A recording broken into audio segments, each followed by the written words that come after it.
નમસ્કાર. આજે આપણે આ વિડીયોમાં આર્ટિકલ એન વિશે શીખવાના છીએ.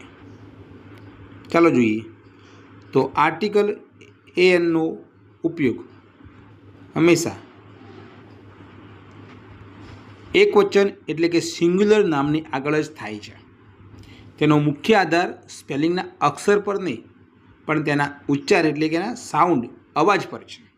નિયમ એ છે કે જ્યારે કોઈ શબ્દનો ઉચ્ચારનો પ્રથમ અક્ષર ગુજરાતી સ્વર એ અ, આ, ઈ, ઉ, એ,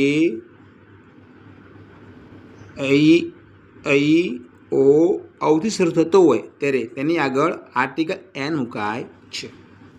યાદ રાખો, જો સ્પેલિંગનો પહેલો અક્ષર યુ સ્વર હોય પણ તેનો ઉચ્ચાર ય એટલે કે વ્યંજન થતો હોય તો ત્યાં આર્ટિકલ એન આવતો નથી.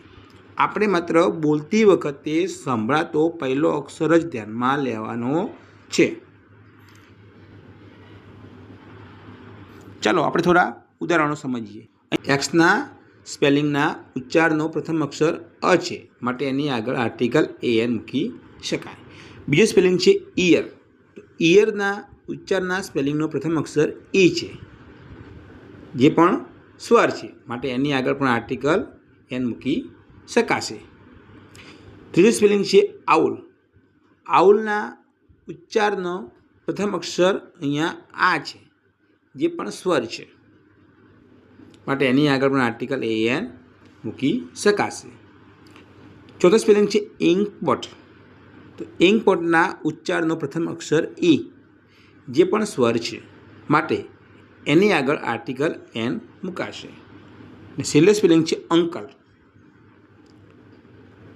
અંકલના ઉચ્ચારનો પ્રથમ અક્ષર અ છે, જે સ્વર છે, માટે એની આગળ પણ એન મૂકી શકે છે.